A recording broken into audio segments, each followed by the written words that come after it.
Good evening and welcome back. It is In the Know, brought to you by the Racing Post and Coral. It's Friday night, the 1st of December, and hopefully we'll have some racing behind the second Advent calendar window of the month tomorrow. But the weather is looking pretty cold out there, but that's not going to stop us previewing that Newbury race and getting excited, and hopefully our excitement will rub off on the track tomorrow, and we can get the Coral Gold Cup underway at Newbury, because we've got an absolutely cracking renewal of one of the biggest handicap chasers of the season. Back in 2007, Paul Nicholls won it with a very talented 7-year-old in the shape of Denman. I'm not necessarily saying that Complete Unknown is the same type of horse, but he was well backed earlier on in the week and he heads the market. But there is a few snapping at his heels and plenty of proper graded performers in that as well. We've got one of the most fascinating novice hurdles of the season as well, which has been won for the past 3 years by Paul Nicholls, all with future stars as well. The Jerry Fielder looks a bit of a cracker with a JP McManus hot pot in there as well, and of course there's lots to discuss on the rest of the card. Unfortunately, nothing to discuss when it comes to Newcastle, apart from the fact that it has been abandoned, and the Fighting Fifth will now be run at Sandown next week, which is probably good news for Nicky Henderson. Not as far to go, that's for sure, but we'll like I said, we won't be discussing that because it ain't going ahead, but it does make next week's show a little bit more interesting. So let's get stuck into that Newbury card then. This is live and interactive. The chat box is right in front of me. And good evening to everyone who's already got involved. James Day says, call it off, lads. Thanks. First comment off the off the boat. James Day is positive indeed. Good evening to Duncan Evans and Steve Dickinson, who does have an Everton badge next to his name. Let's hope it's not -10 overnight, eh, Steve? Sorry about that.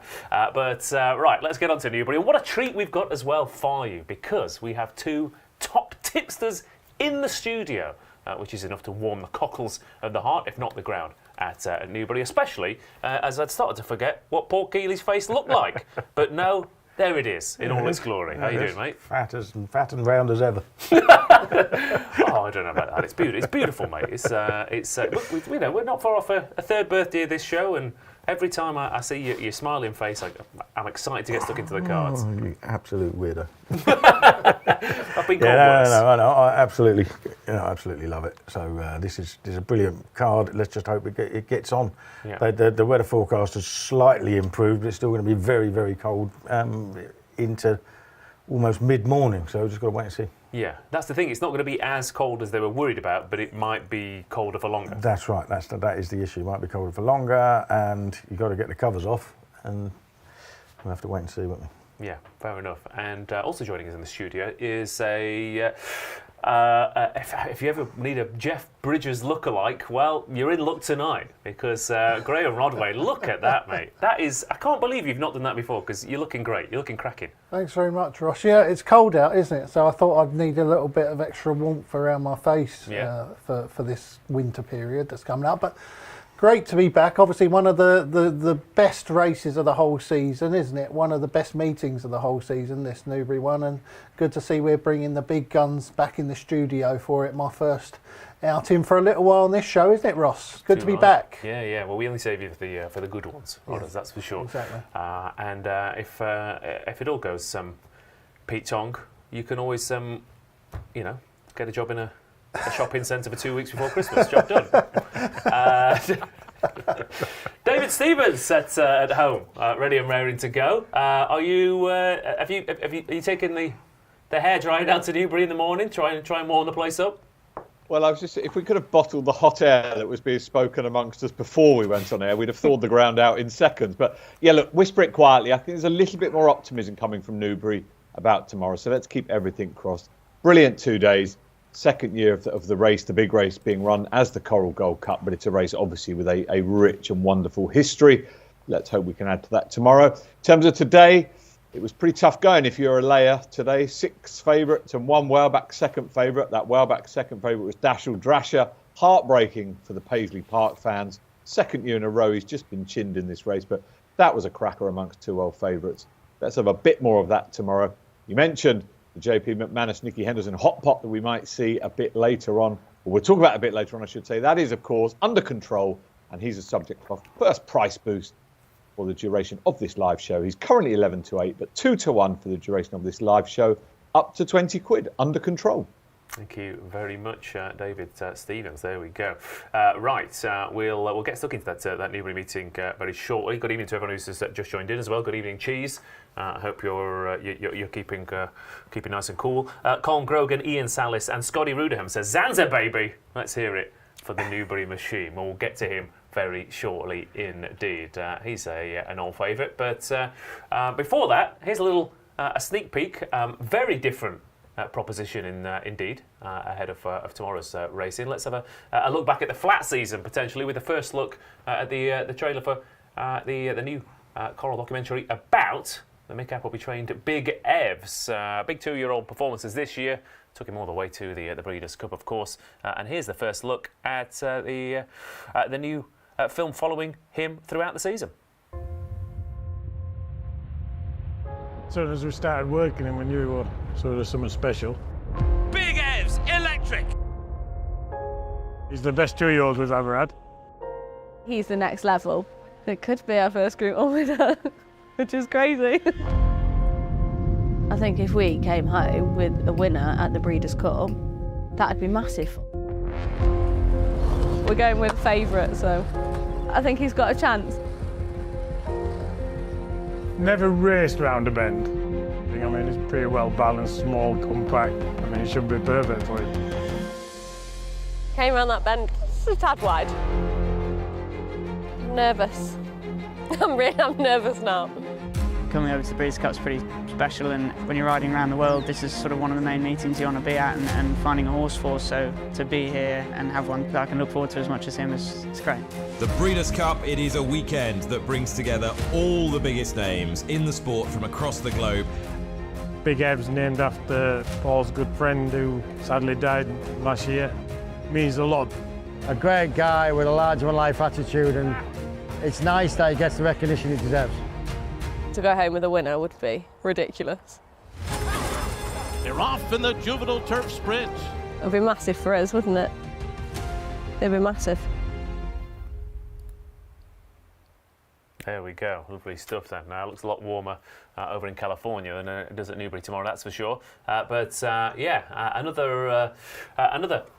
production off the line. David Stevens, are you the mastermind behind these? Are you directing? Are you what's your deal in this? I'd love to be able to take the credit, but no, this was obviously following Big Evs as he went over to Santa Anita. I know we're in the heart of the jump season, but it is well worth watching this because it's a lovely, engaging group of characters. Mick Appleby, obviously, chief among them. This will be on all the usual Coral social channels next week. 3 parts, as I say, well worth watching. And yeah, the scenery warms you up, as does the ending. Look, we know the ending was pure Hollywood, but worth checking that out next week. Okay, there you go. Get involved in that then. Right, let's get into the jumps mode, shall we? Get the hat, scarf, and the gloves out, and then take the gloves off and get stuck into Newbury. Starting off with the 11:55 tomorrow, a mare's novices hurdle. A listed contest here to kick us off in the morning. Hopefully, might not be. Past Freezy by this point though. But Mighty Moth and Manuel, 15-8 joint favourites. Belle of Annandale is 4-1. Isabella B is 6-1. Brave Jen 12-1.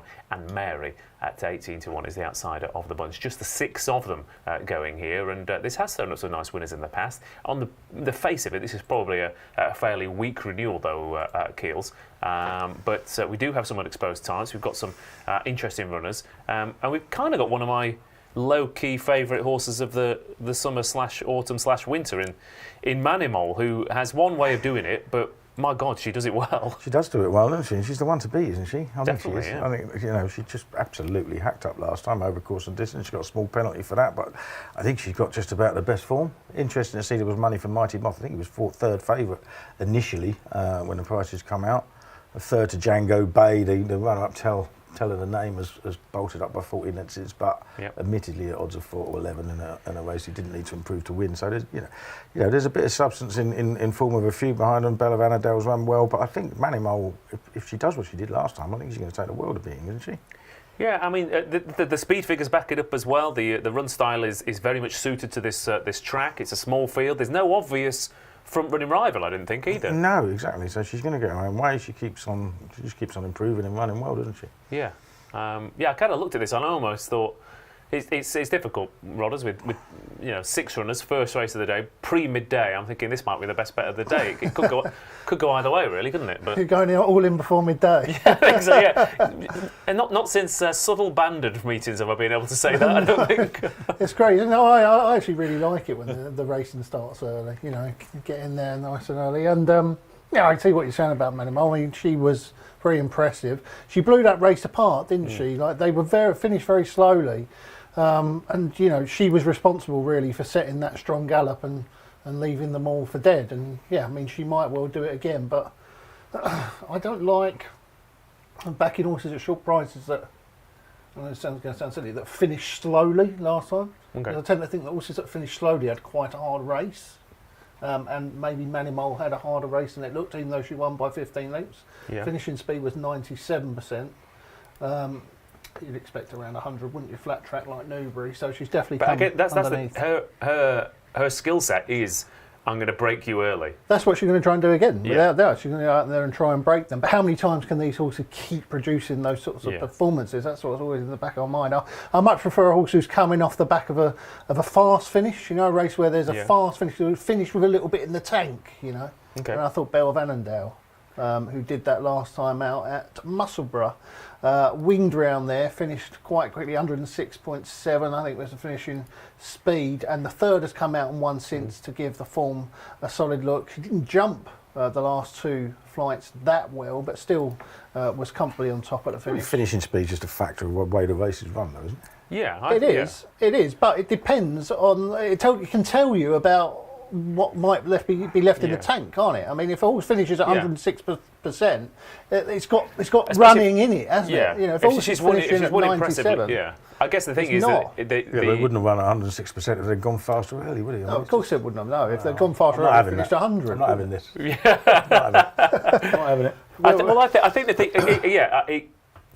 think you're both right in a sense, but what I'm envisioning is that the finishing kick and the zipping over the lap, having a bit left is not going to help you when I'm not suggesting that a fast finish is indicative of a better performance. No.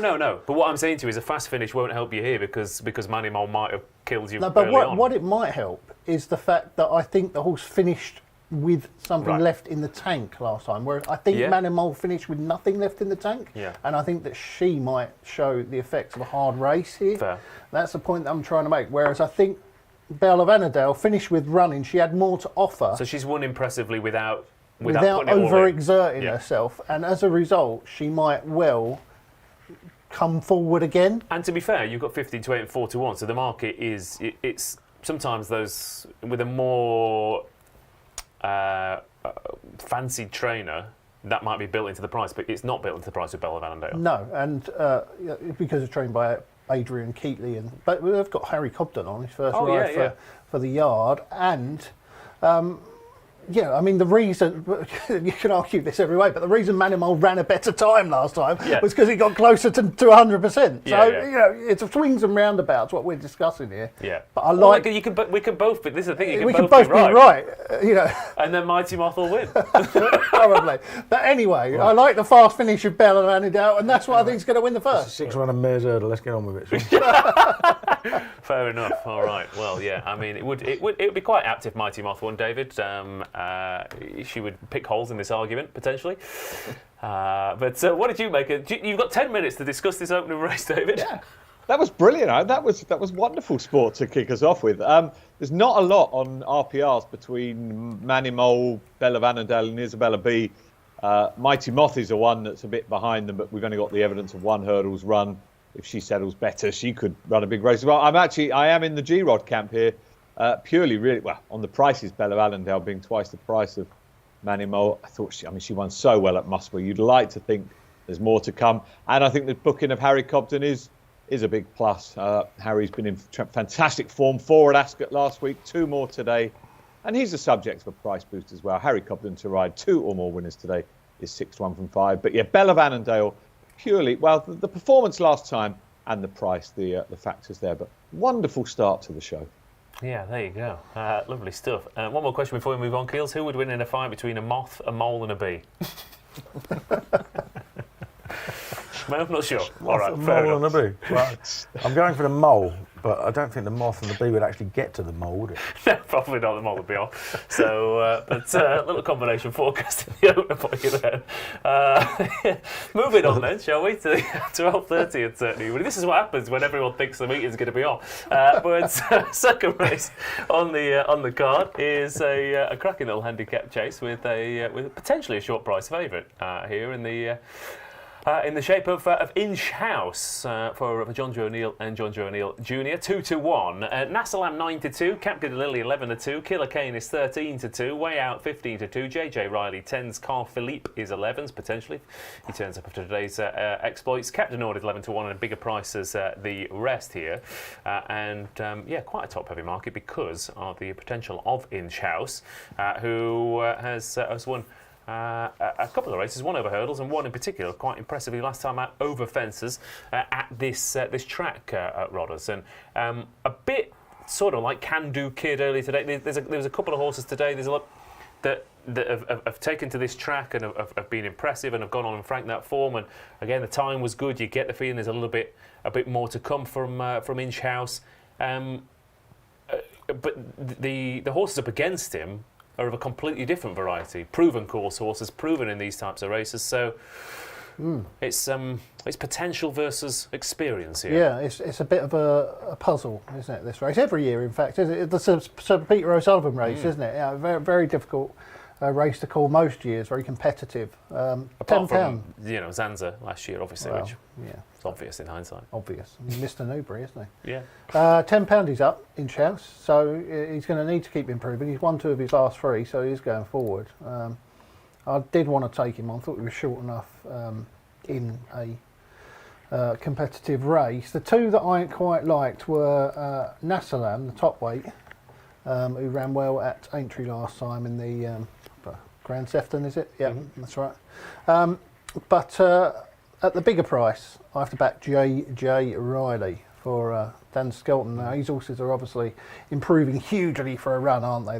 They're running first time up as though they're in need of it, and then taking a huge leap second time. I mean, he went off favourite for his last run at Kempton, 5-2. And he shaped pretty well, I thought, for a long time. He made a few mistakes. They went a solid pace in that race. They finished at around about 100%. And I think he just shaped like he needed to run. Now, if you go back and you look at his previous run at Kempton, over the same course and distance, 2 mile, 2 furlong, he was beaten by a horse called Mercy and Prince. Mercy and Prince just gets away from him down the straight. Yeah. And then all the way up the straight, JJ Riley is just reeling him back and reeling him back. We know that Kempton's got one of the shortest run-ins, hasn't it, in Britain. But yeah, I mean, he was 3 lengths down at last. He was only half a length behind him at the finish line. So that was 2 mile, 2 furlongs. He shapes like he definitely will improve for a step up in trip, and he's going up 4 furlongs here. He's got a lot of good form around sharp traps like Kempton, but one of his best performances came around left-handed Doncaster when he won by 15 lengths over hurdles. And Doncaster and Newbury, you'd say similar sort of long straights, left-handed galloping tracks. So I think you're going to see a big performance here from JJ Riley going up in trip, Ross. Yeah, and he's got that Skelton run under his belt, which has been absolutely key, hasn't it, this season? It's an absolute must, isn't it? Yeah. We saw even Protectorate last week, didn't we? Disappointing first time up. Yeah. When they've got that run under, they're coming on for it. Yeah, definitely. Okay, 10-1 then, JJ Riley here. Inch House 2-1 at the top of the betting, Keels. I mean, it's funny, isn't it? Because like today's meeting at Newbury there was a lot of races like this where you thought, oh, really impressive favourite, but surely something. Oh no, it's won. It's won. It's won. Yeah, it is a little bit like that, isn't it? And I am the sort of person that always wants to bet against the favourites. Now, I backed Inch House last time, and I do like him. I think he's an improving horse. Whatever I do, I will have a saver on him because I think he is the most likely winner. He travelled really, really well. He jumped beautifully, didn't he? Yeah. Like, you know what I mean? And he's obviously, he's the sort of horse that, could be this year's Monbeg genius for John Joe O'Neill, couldn't he? He could just keep on improving and end up. And they seem to be in the better form than they've been for years. Yeah, absolutely. And he just looks like a proper good old-fashioned chaser who jumps and stays and travels. So he's going to take some beating. I was going through it. I got myself half excited by the chances, believe it or not, of Cap du Nord. Me too, yeah. Come on, tell me why you thought this. He won this race back in 2020. Cap Course won the race twice, 3 years apart. Yeah. And he's been doing a lot of running to get fit. And he's been doing a lot of running on bad ground under inexperienced jockeys. And then he suddenly comes back here on a mark £4 lower than when he won it 3 years ago. With Jack Tudor back in, he was 5th last year off a mark of 130. He's £7 lower then. Obviously, £7 lower would have put him 2nd last year because Zanza won it by 12. I think he's got a big run in him, and just the fact that he's done a lot of running, the ground's come in his favour. It's definitely no worse than good to soft. Yeah.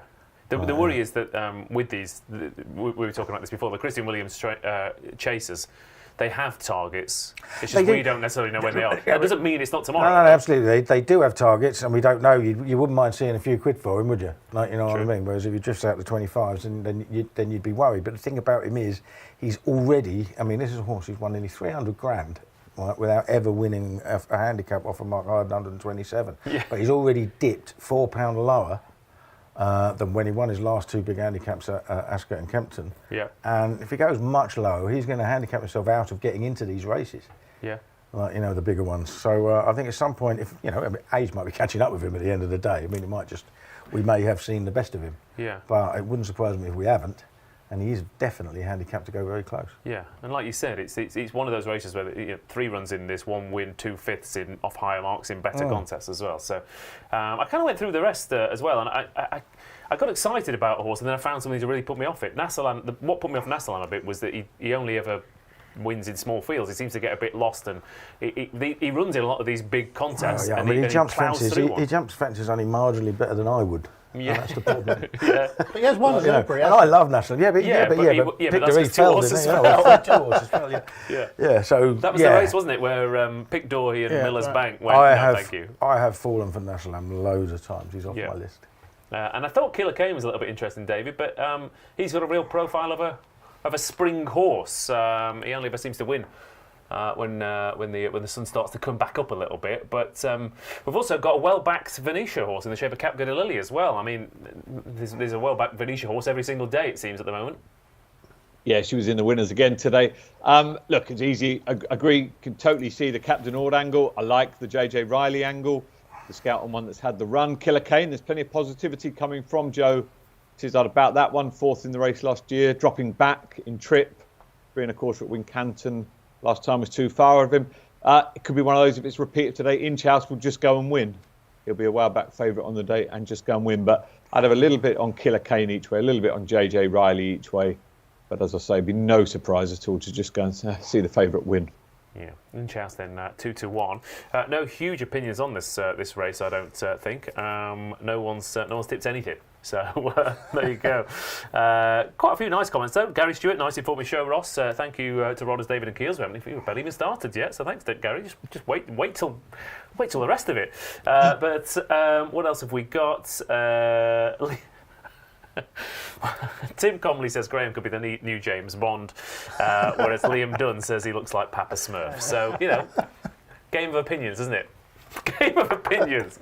But 12:30 Newbury, cracking little race indeed. Let's move on then to the 105. A novices hurdle here over 2.5 miles, or 2.5 miles and another half a furlong, which could be crucial here. But this looks an absolutely blinding renewal, and this is always a good race. Ginkgo Blue is 7-4 favourite. Masaccio 2-1. Email Andy is 9-2. Cape Down to 17-2. Ilva de Soir is 17-2.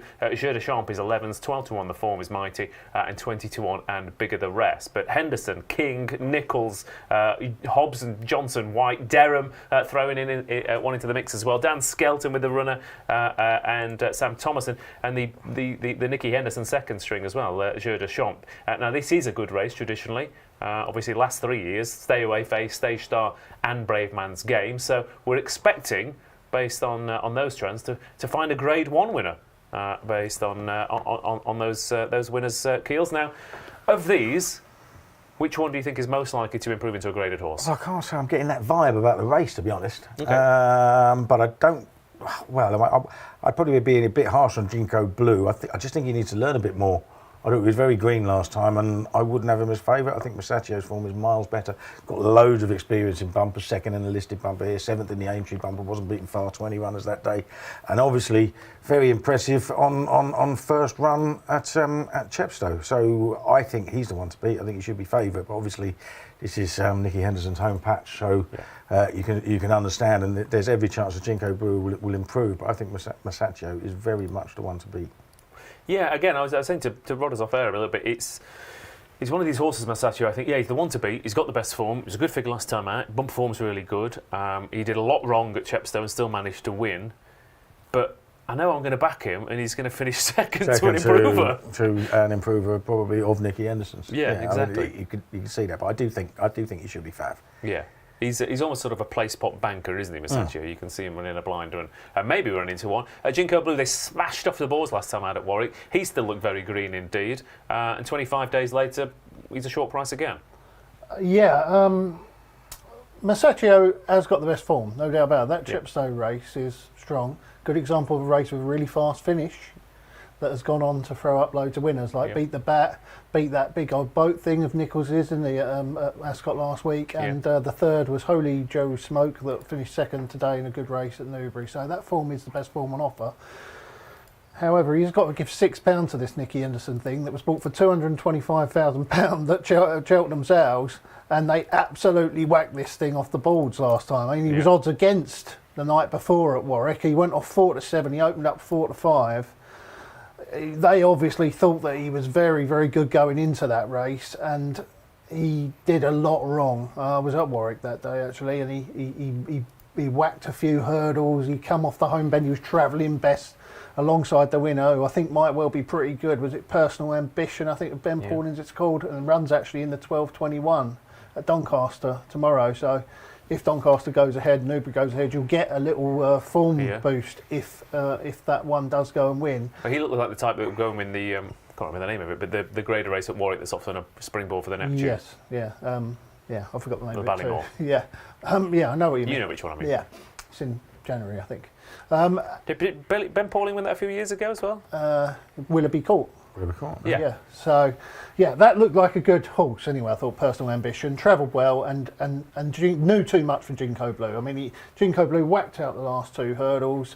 It took him ages to get organised, big old gangly thing, and then he was running on again at the finish. They pulled miles clear of the rest. I think, although Masaccio's got the best form, I'm pretty certain that this Ginkgo Blue is going to take a huge step forward and prove far too good for him.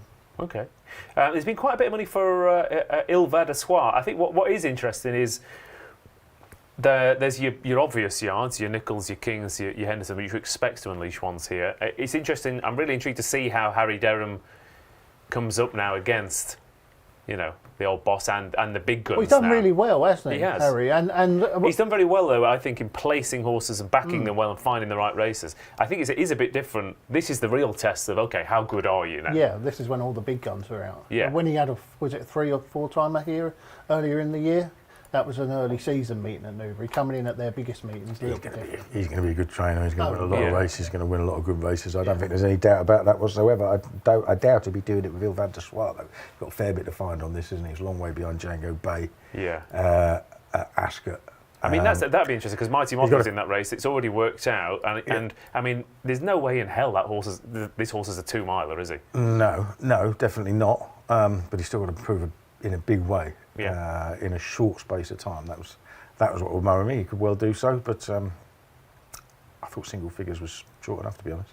Okay, fair enough. Yeah, well, I mean, he wasn't. He's single figures now, David, but he's been very well backed. I think I'm sure he was about 14, 16 to 1 when I was going through the race earlier today. Yeah, he certainly was double figure odds earlier. That one, as Kealy said, this Harry Derham's going to be a man like all the other Paul Nicholls assistants that we've seen. Will be training lots of big winners. Look, it's been said, Masaccio, on what we've seen, is the best horse in this. He's well clear on RPRs. Excuse me, he probably should be favourite, but clearly Ginkgo Blue is expected to improve for that run, not be so green. The one I'm just sort of keep getting drawn back to is Email Andy. Just when you look at Paul Nicholls' last 3 winners of this race, Stay Away, Face, Stage Star and Brave Man's Game. I was at Plumpton the day that this thing won, and straight after the race, Paul said this is the race he's going to go for. You just think, well, when he's won it with horses of that calibre, clearly does rate him highly. Needs to improve, but could well I'll have Masaccio and email Andy to keep the favourite out of the front two. Okay. There you go. Masaccio 2-1, email Andy 9-2. Like I said, we've also got Cave Dancer for Hobson White, and the form is mighty for Dan Skelton as well. So really interesting little race. And Jeu de Champ, says Duncan Evans, lump on. So like I said, plenty of opinions in this race. I think one thing we will be agreeing is that it will throw up plenty of future winners, that's for sure. Moving on then to the 140 at Newbury. To an interesting handicap hurdle, again over the same course and distance, where Jet Powered heads to betting at 3-1. Again, a very similar feel. All the Henderson hot pots being fairly well backed over the past 24 hours. Uncle Bert 9-2, Get a Tonic 13-2, North Lodge 7-1, Off to a Flyer 15-2, Irish Hill 8-1, Cobbler's Dream 9-1, and 12-1 and bigger the rest. But it is Jet Powered, who we've seen twice under rules. First time looking like Jet from Gladiators, second time looking like Oliver Reed from Gladiator. So very different proposition. Second time out. Very good. For Jet Powered, but which one will turn up? Before we get into this race, Keels, we had the really impressive Henderson winner today at Newbury, and it's really hard, isn't it? Like I said, it is a toss a coin. Will this horse go on and be one of the best, or will we never see it win a race again? Cost plenty, point winner. Well thought of. Yeah. Henderson's has always says the sort of horse you dream of. Stuck in at a short price by bookmakers for the Supreme, comes out, beats a load of trees in a very slow time, gets cut again, and you've got no idea. I mean, the time was 7.5 seconds slower than the juvenile hurdle on the card. So he hasn't done anything, but it doesn't mean he isn't brilliant. He might be, like, you know what I mean. But all he's done today really is shows that he's got 4 legs, a head and a tail, and he can run a little bit. Yeah, that he can beat 2 Chris Gordon 40-1 shots, which exactly, yeah. They would be expecting. Yeah, but I mean, he's obviously a proper prospect. Yeah, he is. But in the shape of Jet Powered, again, he did a very similar thing on debut. Was all the rage next time out, and was beaten 30 lengths. Yeah, very similar to the horse that won today. Won well at Newbury, put in a short price for the Supreme Novices hurdle. Yeah. After he won that race, he was 6-1. Exactly. So they don't all. They don't all go on. They don't all go on, obviously. And here we have Jet Powered. We don't know. He was still called a horse of huge potential by Nicky Henderson, and said he had his issues and he thinks they've sorted them out. I fell for him earlier in the week, but he was twice the price then. He's sorted the price now that I'll be saying, right, I want to have another go at something else. Yeah. And I went down them, and it's just a horse I've been... Well, first of all, the one I was thinking about backing anti-post was North Lodge, the long absent, very decent novice from a couple of seasons ago, and I wish I had now, because he was 20s then and he's 7s now, and there's been a bit of money for him. I didn't get anything out of the Weekender column that Alan King just said, he's ready to run, rather than we think he's going really well, etc. So we still don't know, but there has been money for him, obviously. But you don't run a horse of this quality back in a race like this without getting him ready to go. It's a handicap hurdle. Where are you going to go? It's a handicap hurdle is rated under 42. Where is he going to go? Well, that's what I mean. He's going to have to be ready, right? Yeah, but 100. You don't have to be ready, do you? I mean, any horse can need a run. I mean, he's rated under 42. Probably makes him the 10th best hurdler in Britain, doesn't it? Like, you know what I mean? We haven't got many. Like, so. Yeah. So, I was interested in him, but price-wise, I ended up going down the any harm in asking route. I've fallen for him a couple of times, but I really, really thought he looked a couple of times last season, particularly at Huntingdon and Cheltenham, like he wanted 2.5 miles. And he was going to start over at Chepstow at the start of this season, but the ground was bottomless, so he came out, ran a blinder in the Welsh champion hurdle to be second to Nemean Lion. Obviously, he looked like he was going to win, and he did wander a bit. Yeah. So you have to worry about him a little bit. But he was never, ever going to like the ground at Cheltenham last time, and he drifted accordingly. I think he was single figures at the end, at the start of the week, anti-post. He went off 25s. We know that. This is much more his ground. I think a flat track would probably suit him better. And he's a double-figure price. And I think, I don't know. Are there any extra places, Dave? I wasn't looking, but I mean, I think he's worth an each-way bet at a double-figure price. Let's not ask him that question. I always want extra places. Yeah, I always want extra places as well. Come on, Dave, give us an extra place. No, bad day today. No extra places on this race. No? Okay, fair enough. Jet Powered is 3-1 favourite here. Again, it's funny, isn't it? Because with a race like this, you are trying to work out handicap marks with these types of horses. I mean, North Lodge, basically 142. He's clearly a very talented horse, but that Grade 1 at Aintree that he finished third in was a pretty shocking renewal of that race, I thought. But then Jet Powered, he's been priced up on a novice win where he canters home, and he's not been tested in anything like a graded race. So these kind of races are, if you can get the right side of them, you can get a nice price about something, and you can follow a horse and you can really get stuck in. But at the same time, you can end up looking a bit silly.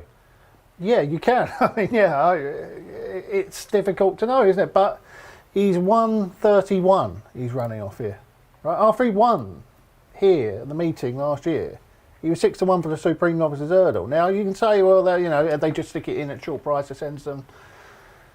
But 131, he's running off. 131. This was nearly favourite for the Supreme Novice Hurdle. Yeah. I know that he got beaten next time with 2-7, but he clearly wasn't right, was he? Beaten 29 lengths or whatever. He cost 350 odd thousand guineas. I mean, he's been sent off at 8-13 and 2-7 on his 2 starts, albeit in weak races, but both at Newbury, trained by a top trainer. Henderson was there today, and they had an interview with him on Racing TV, and he said something along the lines of, you don't need to be a genius, this is my local track, this is their biggest meeting, I run my best horses here. Yeah. And sometimes in racing it can pay to be not thinking too hard about it, you know what I mean? Like, you can spend a lot of time, you can spend 3 hours going through the form only to find the unexposed one that it's too short to bolt up by 10 lengths, but what's wrong with a 3-1 winner? It's not 4-1. That's what's wrong with it. No, don't get me wrong. He was much bigger early in the week, like Kills was saying. Yeah, but he had a Jerry Fielden entry as well, didn't he? Which probably put some people on. But I think he'll win. I think he'll win, and I think he'll win easy. I think it'll be. I think. One of those. You wouldn't surprise you if he absolutely hacks up, even though you'd struggle to say he's really well handicapped on what he's done. Yeah. It's just one of those. But that's what I mean. He's not. He's handy. This is what I mean. He is a horse of potential. And the problem with a horse like this is, even if I back him and he wins, I still feel like I've guessed. Yeah, I still don't feel good about it almost. But he was a bit of that too. I have a feeling that if he wins, he's going to be 7-4. What do you think? I think they'll smash it. They'll smash him and he'll win easy. And I reckon he'll go off well shorter than 3-1. So I'm more than happy to back him at 3 now. I mean, other horses in here. Obviously, Uncle Bert was all the rage at Cheltenham, and we can put a line through that. Obviously, he's still plenty of promise. I backed him that day. Yeah, that was rather frustrating, wasn't it? But you've got the Skelton runner at its belt angle here with Get a Tonic, who we know is a very talented mare. I mean, we know Irish Hill's very good, and I think I'd probably forgive him that defeat at Kempton last time out. It was the first time wind up. I think he'll definitely improve for that, and it wasn't that bad a performance first time out. You've got any harm in asking. I mean, you've got some really talented horses. Cobbler's Dreams, an absolutely bomb-proof handicap hurdler in these kind of races. I even thought Sebastopol might run a half-decent race. He's got several ideas about the game, I would say. He's 20-1. He likes the ground. He likes the ground. He did a really good figure, really good performance at Newton Abbott. Last time out at Kelso, he travelled on the bridle and found absolutely zilch. But the yard are in cracking form, and the jockey. I know how you're playing this race, Ross. Knowing the way you play these races, this is going to be like 3 or 4 outsiders each way at big prices, isn't it? Yeah, and then Jet Pound will get back to the 7-4 and win by 5 lengths. I hope so.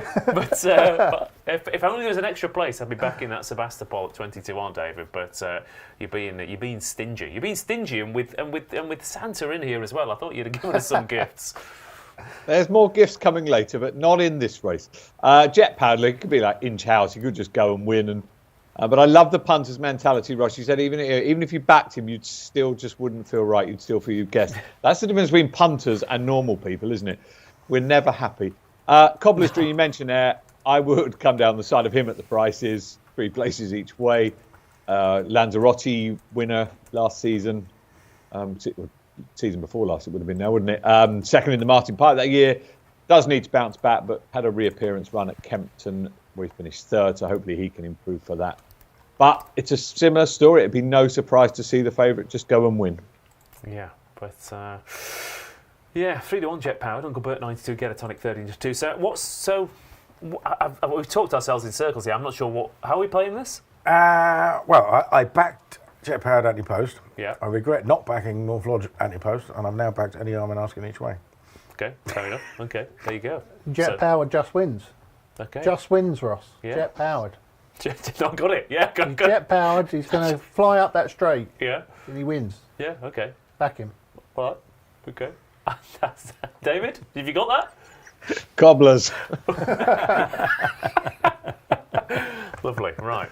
Okay. Let's move on then to strictly the betting race with Coral Intermediate Handicap Hurdle, but we're going to call it the Jury Fielded, and I noticed Nicky Henderson going back to one of the old sponsors' names to the big race in a tweet earlier on this week as well. David, you can sponsor it all you like, but some people just won't change, will they? No, there are still some very intelligent people. Can't understand why it's not called the Coral Hennessy, but we'll leave that one there for where it is for now. But, fair enough.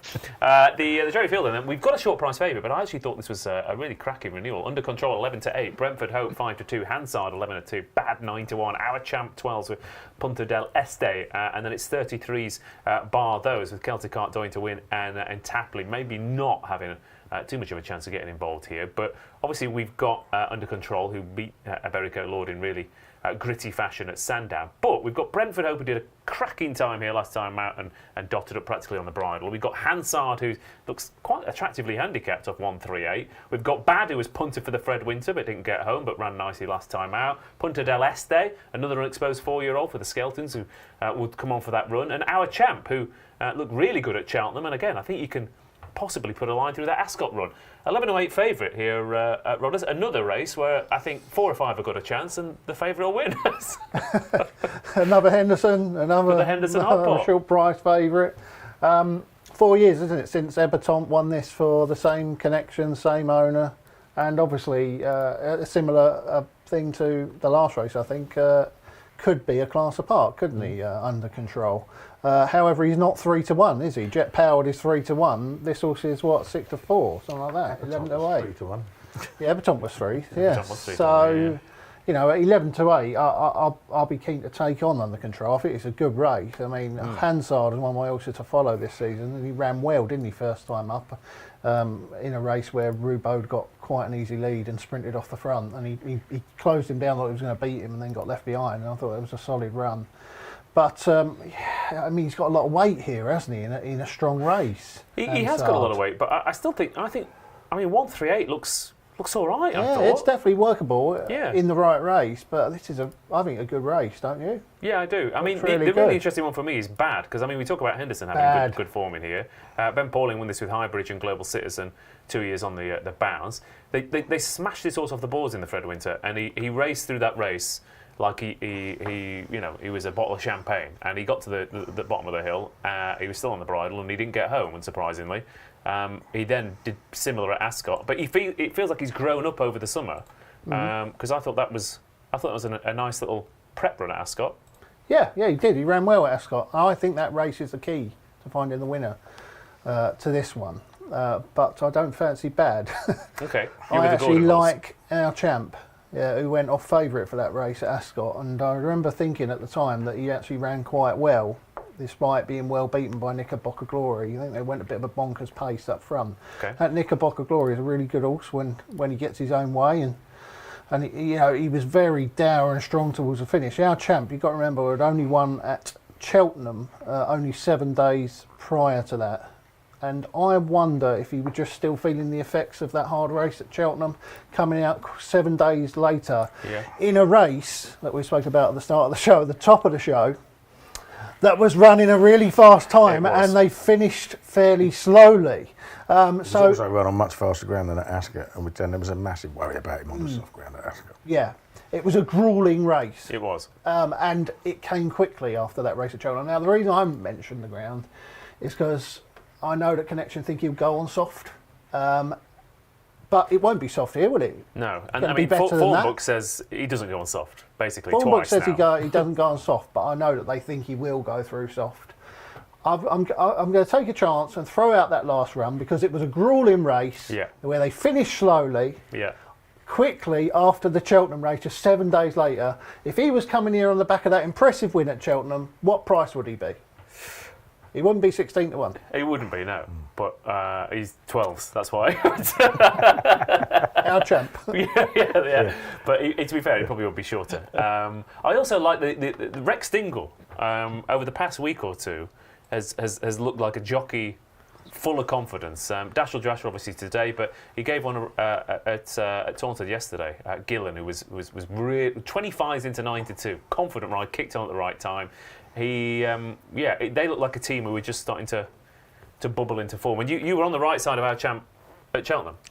I was at Cheltenham. I was against him at Ascot because of the ground. I didn't back the winner, unfortunately, at Ascot. But yeah, I pretty much agree with what I said. He'd be a shorter price if he hadn't gone to Ascot, wouldn't he? Because he looked like he was miles ahead of his mark. And obviously, he obviously went up a fair bit. But there's no reason why he can't be an awful lot better this time than he was at Ascot. So I expect him to be there. I did like Bad as well, though. I mean, and that's the one I've backed. I thought he travelled really, really well there. And like you said, he looked like he'd grown up a little bit. Yeah, I thought so. I mean, he's only 4, and I think they got him. And a friend of mine who does sectionals and times and figures and stuff, connections rang him and basically said, "How good do you have to be to win this Fred Winter? Because we think this horse is half decent." And they smashed him into 5 to 1. Well, and he's clearly got an engine, hasn't he? I backed him as soon as I saw the entry. So yeah, it's interesting. The interesting thing about him, he's done vast majority of his racing on fast ground, on really soft ground, but they don't tend to run on anything else in France, do they? So we might be, he might be okay on better ground, but I think he does travel well. He get a pace to run out again, and I think he'll run well. My issue with Under Control, she's not very big. She's got 11 stone 13 on her back. She's a 4-year-old, so she won the last race of 128, I think it was. She's £9 higher, but she doesn't get an £8 weight for age allowance now either. So she's effectively running off a lot higher mark. She might be good enough. I mean, Nicky Henderson is talking about aiming at all the graded mares races at some point. Yeah. Starting off in a handicap, must think she's well handicapped. You've got to respect her. But I think you've also got to take her on at that price. Yeah. Okay. One more we haven't really properly mentioned is Brentford Hope, who. What we're talking about, Harry Derham. I mean, this horse done a job with this horse, hasn't he? Yeah. I mean, in the past, he's looked a bit of a thinker, but my God, he was good last time. Yeah, he seems to really enjoy it, doesn't he? He just seems to really enjoy hurdles, and he doesn't mind a strong pace to run at either. And they went hard enough last time. He just pulled further and further clear, didn't he? He has paid for that with a mark of 133, but let's not forget he was a 100 horse on the flat. Yeah. So he could easily go better still. Yeah, okay. Cracking little race this, David, but again, 11-8 favourite, but we've given a great case for half the field against her. Yeah, if you're one of those that thinks it would just be another favourite that wins, we've got a couple of specials here. Obviously, we've got our 2 to 1 up to 20 quid for the duration of this show about Under Control, and we've also got a winning distance special, which is to win by over 4 lengths, is 4 to 1 from 3 to 1. I like Brentford Hope. He has got to take that £11 rise, but as Kealy just said, he was very decent horse on the flat, so could overcome that £11 ride. And I like Hansard, the top weight, 4th, not beaten far in the Grade 1 at Aintree. Has had one run, obviously, down at Wincanton. That should hopefully put him spot on for this. And now Houlihan takes off £3. Could be all important. Okay, there you go. A price boost if you do think Under Control is going to win easily. Plenty of opinions on the chat. Again, we've entered the arguing amongst themselves part of the show. James Day says, still think Bad is seriously well handicapped. Think this might be his day. Yep, I hope you're right. And Brentford Hope says Stevens 99 looks like Newbury suits him, but he's not too keen on the man in the saddle. But like I said, game of opinions. Then moving on then to the big race of the day, of the weekend, of possibly of the season. If you back the winner, given the prices here, 13 to 2, complete unknown. Monbeg Genius 15 to 2, Marla Mission 15 to 2, Stumptown 10s, Midnight River 10s, 12 to 1 Stolen Silver, Twig is 16s, Ahoy Signor is 16 to 1. We've got other nice horses who are regulars in these types of races, like Our Power and Remastered. We've got Bill Baxter and That's All Right Gino, who are still fairly unexposed 7-year-olds. We've got Dusart, who was another Henderson horse who has been all the rage in the past, but has had a nightmare and looks badly handicapped. But who knows? This looks like a really good renewal of this race, Keels. We've got 3 7-year-olds at the top of the betting here, and we've got genuine graded performers like Ahoy Senior at massive prices. Yeah, it's a very, very good race. You could easily make a lucid case for almost all of the runners, couldn't you? You've got 10 minutes. It's one of those. Yeah, sorry. We got another race after this as well, haven't we? We'll rattle through that. We'll go through. I think the 2 Irish ones will drift. Marla Mission, John McConnell, 165 runs and 94 days on the flat without a winner. 42 runs and 51 days over jumps without a winner. Second favourite for a Coral Gold Cup. Not for you. Not for me. No. I mean, most of his horses have finished well beaten recently as well. Stumptown, I just don't think his form is good enough. He was second in a Kim Muir, but I don't think it was a very good one. And his form of his run since here, he'll be jumping the last when the winner crosses the line. So I can't have them. Gavin Cromwell, good trainer though he is, I just don't think he's the right horse for me. So you have to be. You have to be a very good. You have to be a really strong stayer, and you have to be, a genuine, not necessarily. Well, probably a Grade 1 horse. You might be looking at a national horse. You might be looking at a Gold Cup horse. Here's the thing. We've got, everyone, the entire market is dominated by second season chasers, isn't it? But none of them were anywhere near the best novice chasers of last year. No, true. So I'm opposing them all. I can certainly see the case for Monbeg Genie on his third in the Ultimate. I don't think it was really his fault the way he jumped at Ascot because he was getting pestered throughout the race. I'd give him another go. But I've backed 2, and I've backed one of the class angles in the race, who is very well handicapped. He's a big price now. Eldorado Allen. He has, in his time, he's run against the best over from 2 mile to 3 miles. Been second in a Betfair Chase, second in a Charlie Hall, won a Holden Gold Cup, placed in an Arkle, etc. He's just a really consistent, solid performer who has become well handicapped. He was rated 166 after winning the Denman Chase a couple of seasons ago. He started last year finishing second in the Charlie Hall and the Betfair Chase, and he's now down to 154. And I thought he ran a blinder at Ascot last time. Okay. I thought it was a really, really good run. He was staying on again, having been the leaders having swept by him. He was 5 lengths down on the second, going to the last. He was only a length down on it at the line. Entitled to come on. Has run 6 160 plus RPRs, 4 of them in the last 2 years within his first 3 starts. I think he's going to run well.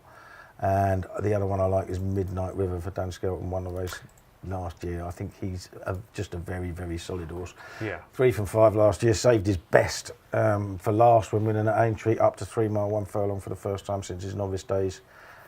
Perfectly respectable third in the Charlie Hall. Nearly all of Skelton's horses have needed a run. He's been really, obviously, clearly laid out for this. Yeah, definitely. And we're talking about speed, but the number he did get in 23 lengths at Weatherby is better than most of these have done winning their races. Yeah, exactly. I mean, when you have a look at some of them ran terribly last time, given the prices they are. Yeah.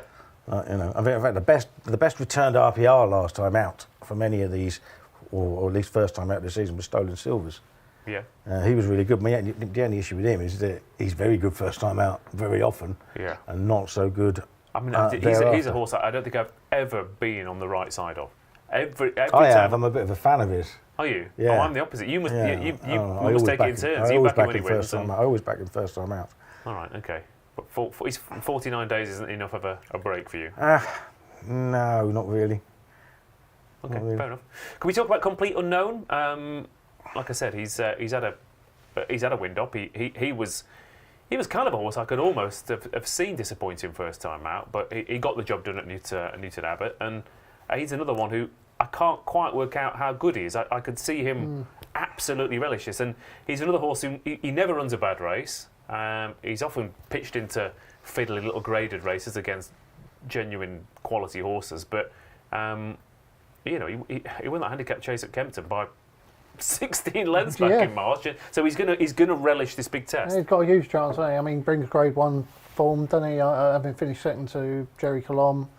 I think Jerry Colombe's probably most people's idea of Gold Cup winner, isn't he, now after having seen Galloping Deschamps beat him a couple of times. Nichol's been going on about he wants soft ground all season, and that he would be really confident if it came up soft, and it hasn't come up soft, so that would be a slight concern. But yeah, I mean, he's obviously could run well, couldn't he? As we say that about many of these. Yeah. Who's the one that you think is overpriced here? If I had to say one was overpriced, I would probably go with Bill Baxter, who won was it the Topham, I think, at Aintree last season. I like that race at Carlisle, the Colin Parker race. Yeah. I think that was a good race this year. I think the winner's very good, Thunder Rock. I think he did them for speed that day. And ever since that race, I've thought Marla Mission would win this. And ever since that race, everything's gone wrong with the trainer. Yeah. He's not had a winner. And everything's gone wrong with the ground now, isn't it? Because I think he would ideally like a bit of cut in the ground. And, it's going to be no worse than probably good to soft. But I cannot desert him because I was just so taken with that prep run. I thought it was the wrong trip. That race, Thunder Rock finished off with a ridiculous sprint finish, 108% or something. I mean, Marla Mission had no chance against horses like that over 2.5 miles, even up Carlisle's Travelator of a finish. I mean, don't forget, he was running over 4 miles last year in the National Hunt Chase. He was miles clear when he was falling at second last. Jury's out, I guess, on whether he would have won, but he was trading long odds on him running. The stable form, but loads of his recent ones have come at Dundalk, haven't they? 23, I think the 34 have come at Dundalk. He ran well himself at Carlisle, no doubt about it. I mean, that was a really good run, so we know he's well. Yeah. And if McConnell thinks there is a problem at the yard, he surely won't have been keeping this horse near any of those that have been running rubbish. So the stable form's a bit of a worry. I can see him drifting. To a big price, but I'll be sticking with him, Marla Mission, and I'll have a little bit each way on Bill Baxter. Okay. Carlisle's a lovely prep track for these kind of races. It is. Yeah. Got to save them Zanza though, haven't we? Yeah, you can. I almost didn't mention him. Can't not almost mention. Didn't mention him. I mean, I bet they were absolutely kicking them. Looking at what he's done since, they could have got in this race last year. £1 out of the handicap on a mark of 134. He would have absolutely bolted up, given the way he won the Sir Peter O'Sullivan race earlier on the card, wouldn't he? And he's now got a run off 154. Yeah. He's shown nothing in 2 hurdle starts at the track since. But he's a chaser, isn't he? And he actually ran really well to be fourth in that Greatwood Gold Cup, considering that trip is now way too short for him. Yeah. It wouldn't surprise you, would it? No, you know what I mean? I would have Especially to have a again, the yard. I think Philip Thompson for a couple of years was kind of treading water a bit. I think absolutely. Really this year. I mean, he was the 1 star in quite a poor season last year, really, wasn't he? You know what I mean? But yeah, on his best form, he slammed Hitman by 7 lengths. I know, say what you like about Hitman, but he's a good horse at his best. Yeah. And he won the Devon Chase very, very easily in the end. His horse never looks like he's doing it that easily. Yeah. You know what I mean? He was actually under the pump quite a long way out at Newbury when he won on this card last year, but he just he's a reluctant hero a little bit, isn't he? Yeah. But a hero nonetheless for you in particular. Yeah, an absolute hero for me. Yeah, I love him. But probably handicapped himself out of winning, I would have thought. Yeah. But.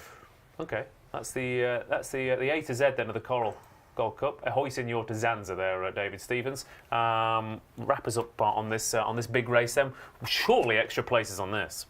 You can have 5 places each way on the feature, absolutely. Look, it's wonderfully competitive, this race. If it's lacking a Denman type horse, 13 to 2 the field says it all. Complete unknown. Paul has been saying all season, as Rod has said, if it rains, these things are certainty. Well, it hasn't rained, but still a bit of confidence there. Monbeg Genius does have to bounce back from that Ascot disappointment, but Fast or Slow came out and gave that Ultima yet another boost last weekend. Marla Mission, the run at Carlisle was so eye-catching, but it's about the last time his trainer had any sort of performance. The bad news is, Kills, I'm with you on both of yours. I was lucky enough to get up to Dan Scoutons to do some filming ahead of this race last week. That's worth checking out on all the Coral channels. This horse is the most laid-back horse you will ever see, Midnight River, but Dan obviously won the race last year. This has long been the plan for this horse. He's had the run, which is all important for the Scouton runners, and Eldorado LN can pass on a sort of an optimistic from Joe Tizard. He's agrees with everything you've said, Kills. I mean, this horse is handicapped to run a big race, and obviously beat Royal Pagaille in the Denman Chase at this track last year, and we saw what that one did last year. So Eldorado LN 25 to 1 each way. Midnight River also for me, and I'm glad you mentioned Zanza. He's a 22 to 1 shot.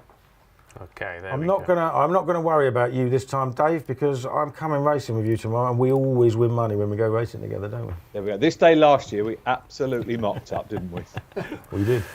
Well, you know, stopped clock and all that. But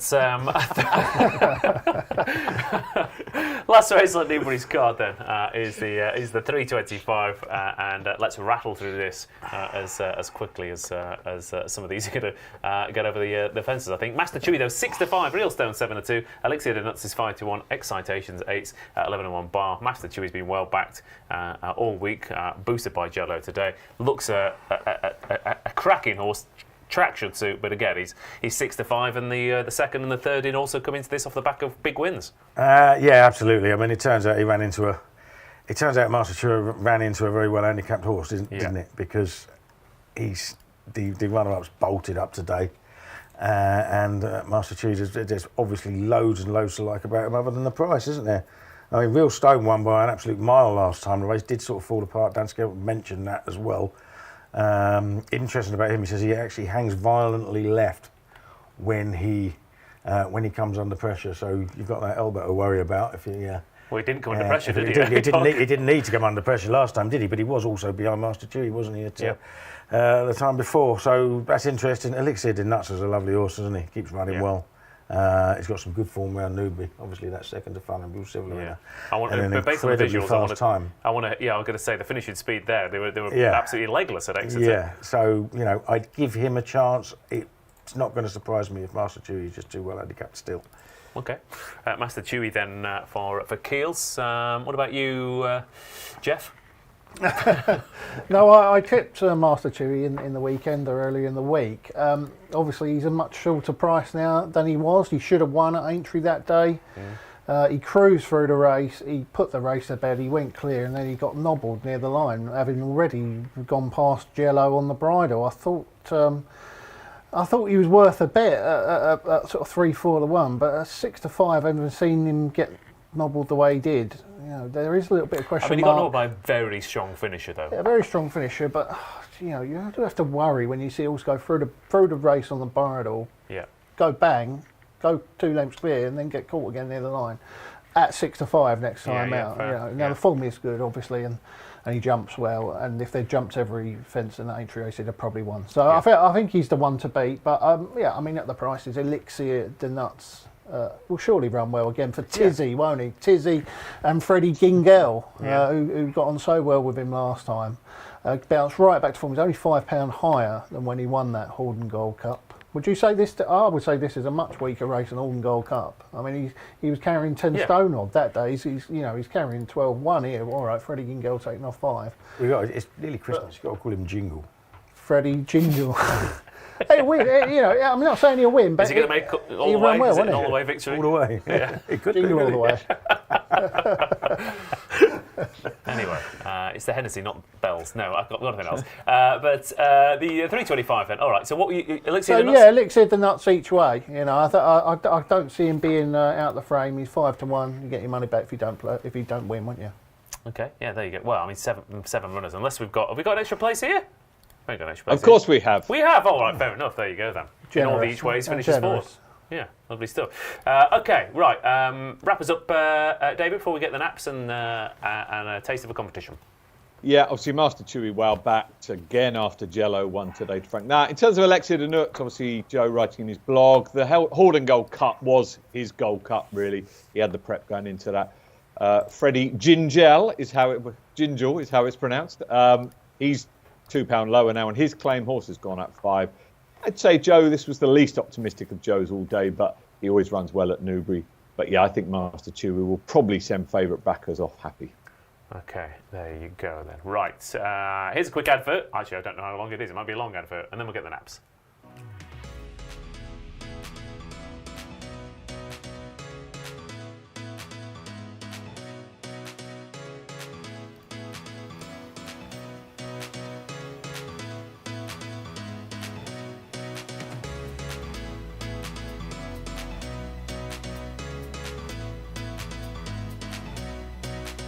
Okay, best bets of Coral Gold Cup Day then, and we'll start with Mr. Paul Kealy.